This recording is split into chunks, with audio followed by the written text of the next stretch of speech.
Merci Anne-Hélène, vous avez parlé de chiffres et bien entendu, c'est un petit peu la base de toute réflexion sur le dépistage. Les chiffres avancés que vous voyez sur cette diapositive, qui sont les diapositives du Haut Conseil, résumant les recommandations et sur lesquelles ces recommandations se sont basées avec l'interview d'une trentaine d'experts.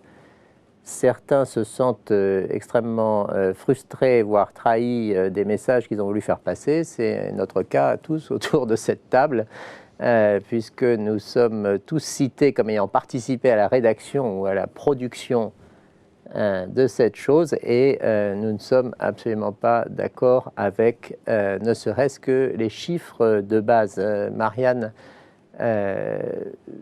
les chiffres annoncés de 40 à 50 séquelles graves par an en France issues de l'infection à cytomégalovirus paraissent contestables. Ah oui, tout à fait.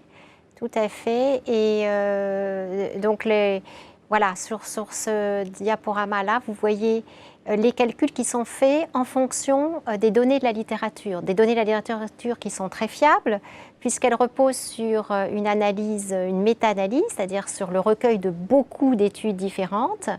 Et quand on applique les différents pourcentages de risque aux données françaises, alors en partant du même chiffre que le Haut Conseil de la santé publique, c'est-à-dire 3500 nouveau-nés infectés par an en France, on arrive, vous voyez, à un résultat final qui n'est pas du tout le même et qui est de l'ordre de 500 à 600 enfants avec un risque de séquelles graves ou modérées.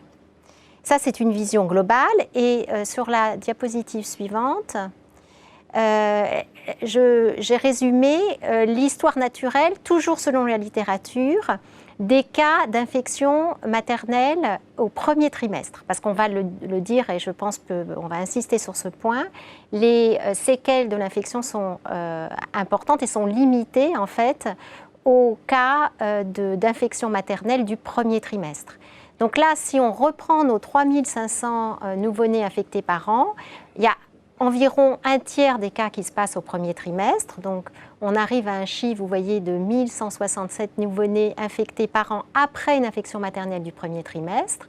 Et vous voyez le découpage et le pourcentage des séquelles de ces enfants selon une étude de la littérature qui est une des seules qui permettent de faire ces calculs. Et vous voyez 32% de risque de séquelles neurologiques, 373 enfants en France tous les ans, 17% d'enfants avec un déficit intellectuel, presque 200 enfants concernés, 9% d'enfants avec des épilepsies secondaires, ça fait une centaine d'enfants, des enfants avec des insuffisances motrices cérébrales, autour de 70, 35 enfants avec des choriorétinites, donc des risques de cécité, et 268 enfants avec un déficit auditif, dont 88 avec une surdité bilatérale. Donc clairement, on n'a pas du tout les mêmes chiffres et c'est vrai que du coup, les conclusions forcément ne vont pas être les mêmes. Et quand on regarde en fait de près qu'est-ce que les personnes du Haut Conseil de la santé publique ont choisi comme chiffre de séquelles, ils se sont appuyés sur les résultats de registre du handicap à 7 ans. Et évidemment, un registre du handicap se baser sur un registre du handicap pour une maladie qu'on ne dépiste pas, qu'on ne détecte pas ni en anténatal ni à la naissance, évidemment, c'est absolument pas un registre exhaustif. Donc je pense que ça, c'est une critique tout à fait fondamentale des différents calculs qui ont pu être faits par l'équipe du Haut Conseil. Oui, ce qu'il faut préciser, Jean-François, peut-être que la fréquence de l'infection dans la petite enfance est extrêmement prévalente et que si on n'a pas un marqueur de l'infection dans les premiers jours de vie, voir un enfant de 7 ans handicapé et lui attribuer une infection par le CMV est un exercice quasi impossible. L'exercice à 7 ans est impossible. La seule façon de rapporter le diagnostic au CMV est de pouvoir faire une PCR sur le Gutri prélevé à la naissance. Mais les Gutri ne sont conservés qu'1 ou 2 ans. Donc effectivement, dans un handicap de l'enfant à 7 ans, on ne peut avoir qu'un faisceau d'arguments en faveur éventuelle d'une fétopathie infectieuse, voire un CMV, mais on ne peut pas affirmer le diagnostic. Anne-Hélène, combien de nouvelles familles vous contactent chaque année? Alors, chaque année, difficile à dire. Chaque semaine, nous sommes sollicités toutes les semaines. Environ une dizaine de familles minimum nous contactent toutes les semaines, soit par notre groupe de parents fermé, donc qui est sur Facebook, soit par email. Mais c'est minimum 10 familles par semaine qui nous contactent.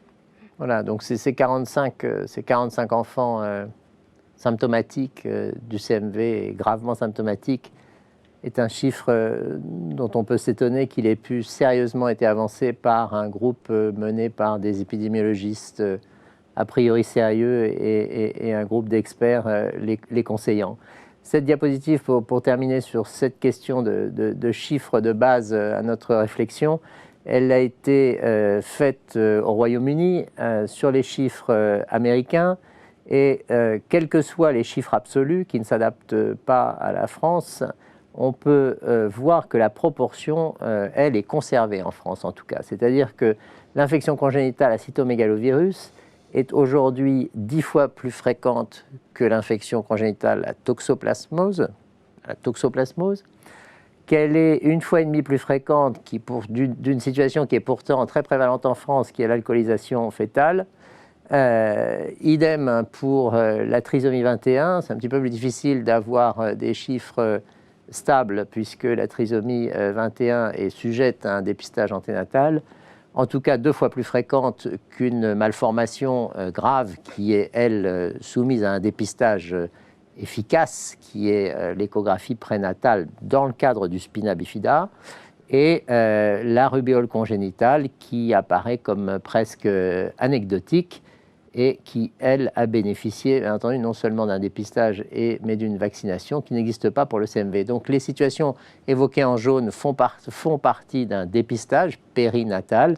Les situations en rouge, la toxoplasmose devrait en France être dans la série dépistée et au moins bénéficier de conseils. Et le cytomégalovirus, qui malheureusement règne ici de très très loin au-dessus de tous ces problèmes, ne donne lieu ni à une politique concrète d'information, comme vous l'avez rappelé Anne-Hélène, et encore moins à un dépistage. Alors la question suivante, qui était abordée par le Haut Conseil comme un argument d'échec a priori, c'était de dire que les risques étaient les mêmes pour une femme qui n'a jamais été en contact avec le virus et pour une femme enceinte qui était déjà immunisée, et que le résultat de cette infection était aussi grave qu'on ait une première infection ou une infection suivante. Marianne, pour commenter ces chiffres, qui sont donc ces affirmations qui sont en partie erronées. Alors, qui sont en partie vraies aussi, on peut quand même. En effet, quand on considère une centaine d'enfants qui est infecté par le CMV à la naissance, il y en a environ la moitié qui est infectée après une infection maternelle primaire, une primo-infection maternelle pendant la grossesse, et l'autre moitié qui l'est après une infection dite non primaire, c'est-à-dire soit une réinfection, soit une réactivation du virus que cette femme, déjà séropositive avant la grossesse, avait en latence dans son organisme. Donc ça, c'est exact. Mais en revanche, dire que toutes les femmes sont égales toutes les femmes enceintes sont égales devant l'infection à CMV, ça, ce n'est pas vrai, parce qu'on sait de mieux en mieux que toutes les femmes enceintes n'ont pas le même risque de donner naissance à un enfant infecté qui lui-même aurait un risque élevé de séquelles. Et ça, on l'a montré dans une étude récente qui va bientôt être publiée. Les femmes enceintes, donc, on a suivi un groupe de femmes enceintes séronégatives à leur première grossesse, et on a regardé celles qui faisaient des séroconversions à la 2e, 3e, 4e grossesse, et on a constaté que ces femmes enceintes qui étaient séronégatives à la grossesse précédente avaient 24 fois plus de risques d'accoucher à la grossesse suivante d'un enfant infecté après une primo-infection maternelle du premier trimestre et 6 fois plus de risques d'accoucher d'un enfant infecté qui va développer des séquelles par rapport à la population générale des femmes enceintes que l'on suit par ailleurs. Et que ce risque était particulièrement élevé lorsque l'intervalle entre 2 grossesses était inférieur ou égal à 2 ans, ce qui est assez commun dans les populations, notamment urbaines, qui font leurs enfants un petit peu tard et souvent rapprochés. Voilà, donc du coup, il y a vraiment une population à risque. On ne peut pas dire que toutes les femmes enceintes soient également exposées à ce risque. Et que les femmes séronégatives à leur première grossesse réalisent une sous-population extrêmement à risque et qu'il faudrait probablement cibler spécifiquement. Alors, sur cette courbe-là de cette étude, vous voyez qu'en abscisse, c'est en pourcent le risque que l'événement arrive en ordonnée. Je veux dire, en abscisse, vous avez l'intervalle entre les grossesses. Vous voyez ce dos-là, ce dos rouge qui atteint presque 10%, c'est-à-dire qu'entre 1 et 2 ans, quand la deuxième grossesse, la grossesse suivante, après une grossesse séronégative, survient entre 1 et 2 ans, le risque prospectif, sans aucun autre test, sans aucune autre intervention, sans aucun autre facteur de risque de ces femmes à nouveau enceintes est de 10%. Il n'existe aucun autre risque a priori menaçant une grossesse qui arrive au 10e de ce risque. C'est-à-dire qu'on intervient et on déclenche un plan hors sec pour un risque de trisomie de 1% et on n'informe pas pour un risque d'infection par CMV au premier trimestre pour un risque de 10%. On peut, et Anne-Hélène, si vous voulez commenter ce portrait robot qu'on a un petit peu fait à partir de ces chiffres, hein, ça n'est pas sorti d'un chapeau.